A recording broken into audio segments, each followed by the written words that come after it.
They say if you're driving late down Route 19, way out past where the highway ends and the trees begin to crowd your windows, you might see them.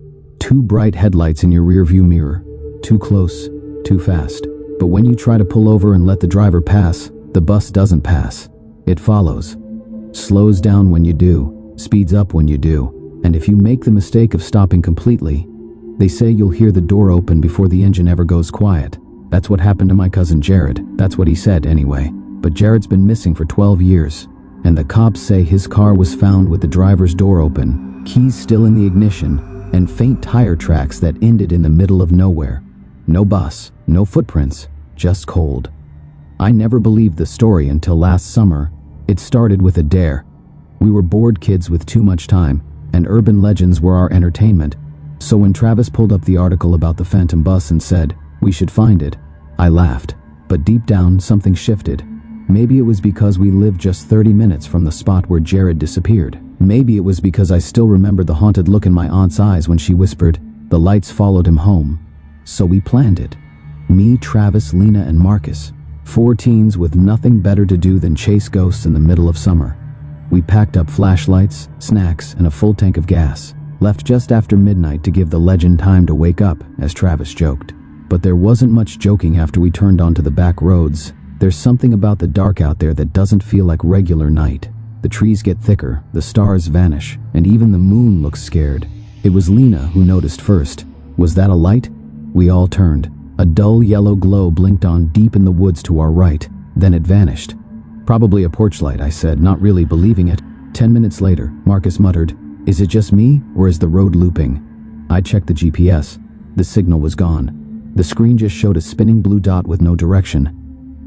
Then came the sound, a low groan like a diesel engine struggling to start, far away but growing louder. We stopped laughing. The road narrowed, potholes got deeper. The trees now leaned in, branches clawing the car like bony fingers. And then, we saw it, up ahead, blocking the road, a school bus. It looked ancient. Rust ate at the yellow paint, and the windows were blacked out with grime. No logo, no school district name, just a hand-painted number on the side in faded red, 13th. We pulled over, headlights facing it. The bus didn't move. Its engine wasn't on, no driver. Then it honked, 3 short, sharp blasts. We all screamed. Marcus threw the car in reverse, but the tires spun in the mud. Then the bus headlights blinked on, bright, blinding. But worse than that, we saw shapes behind the windows. Small figures, too small, pressed up against the glass like children staring out from the other side of a fish tank. But they weren't moving like children. They twitched, tilted their heads all at once, in perfect unison. And then the bus moved. Slowly, rolling forward, coming toward us. Travis yelled to get out of the car. I grabbed the flashlight and flung the door open. As soon as my foot hit the ground, the air changed. It got colder, heavier. The smell of gasoline and old dust filled my nose, and over the engine I heard it. A voice, soft, singing, a schoolyard rhyme I hadn't heard in years. The wheels go round, they never stop. Pick a seat, don't let it drop. Windows locked, doors closed tight. Last one off won't last the night. We ran, not down the road, but into the trees. Branches scratched us, mud soaked our shoes, but none of us looked back, not until we heard the crunch. I turned just as the bus rolled over Travis's car. Not fast, not aggressive, just rolled like it had all the time in the world. The metal groaned and cracked under its weight, and then it stopped, right where our car had been. The door opened with a hiss, and from that dark, rusted doorway, a shadow stepped out, child-sized, still, head tilted, and as it turned toward us, a second one joined it, then a third, and behind them, more. One by one the children filed out, silent, and walking straight into the woods. Toward us, we ran until we couldn't hear the crunch of twigs behind us anymore. Our lungs burned, our legs ached, and still, none of us dared stop. When we finally collapsed behind a fallen tree, we realized Lena was missing. I called her name, no answer. Called again. Then we heard it. A giggle. Not hers. A high-pitched laugh echoing through the woods like it was bouncing off 100 invisible mouths. Travis clamped his hand over my mouth before I could scream. His eyes were wide and wet with fear. "They're not kids," he whispered. "They're not." The forest fell silent again, and then we saw it. Through the gaps in the branches, that cursed bus was moving again, not on the road, through the trees, like the forest was parting for it. Not a single crunch of leaves, not a single branch broken. It floated, almost, silent now. Only the headlights cut through the dark, sweeping left and right like eyes hunting. It stopped again, this time closer. The door creaked open with that same slow hiss. And someone stepped out. Lena. She stood at the base of the bus stairs, barefoot, eyes blank, head cocked like the shadows we saw earlier. Lena. I started to move, but Marcus grabbed my shoulder. Look.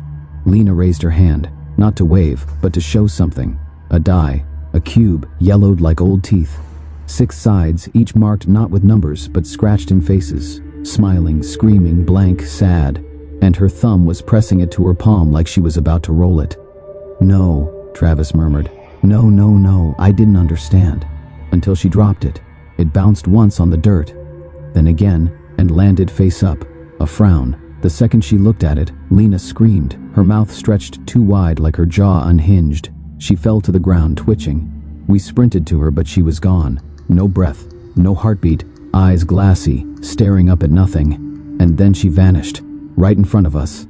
One blink she was there, next blink, only the die remained, half sunken in the mud, and footsteps behind us. We turned around. The children were there again, closer, but now we could see their faces, rotting, mouths stitched into crooked smiles.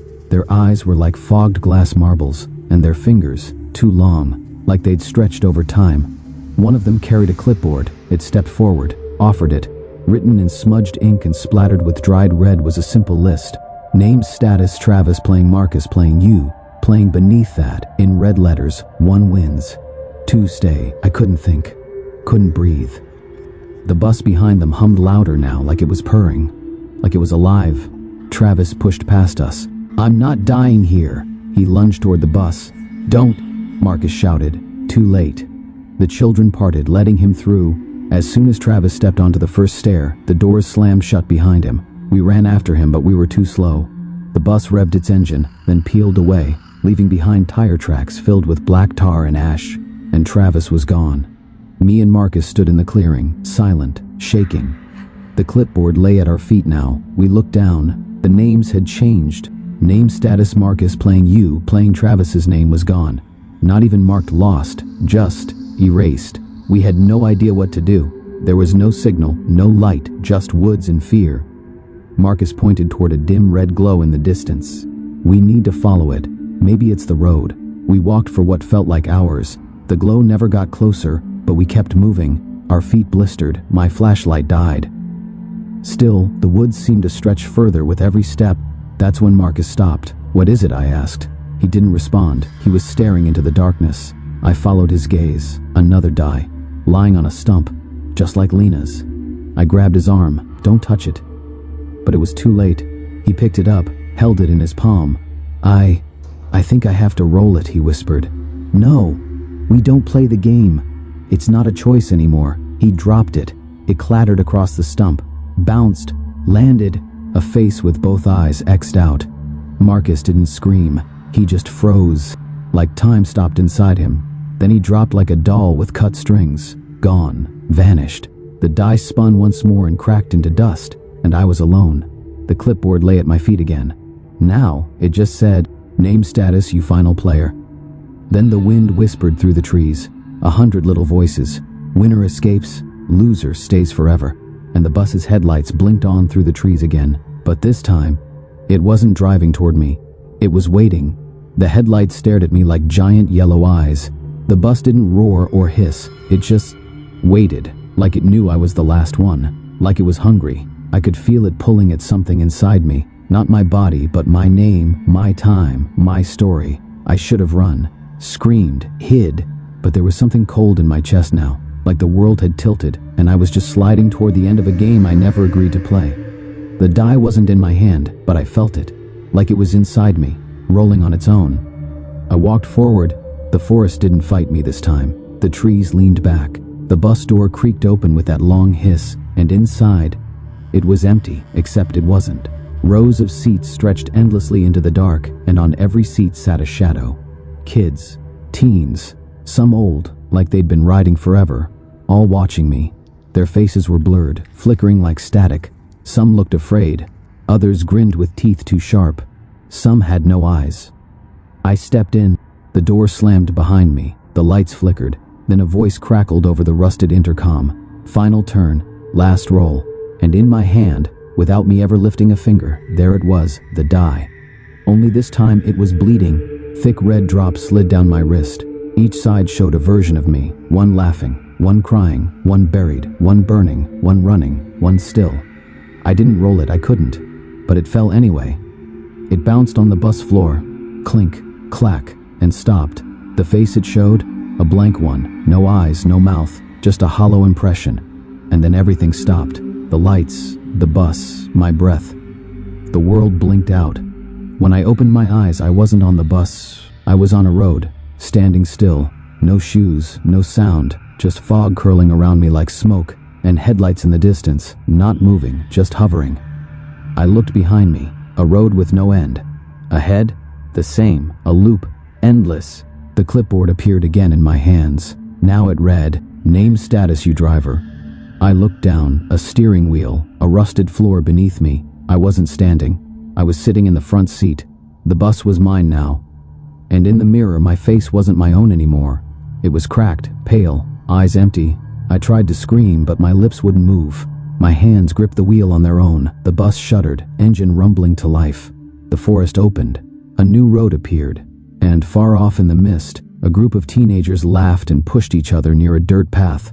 They didn't see the headlights yet, didn't hear the hum, but they would, soon. The intercom crackled again. New game starting. Passengers required. And the bus rolled forward. No break, no end, just me. And the rules that never let go, because the winner escapes. But the loser drives forever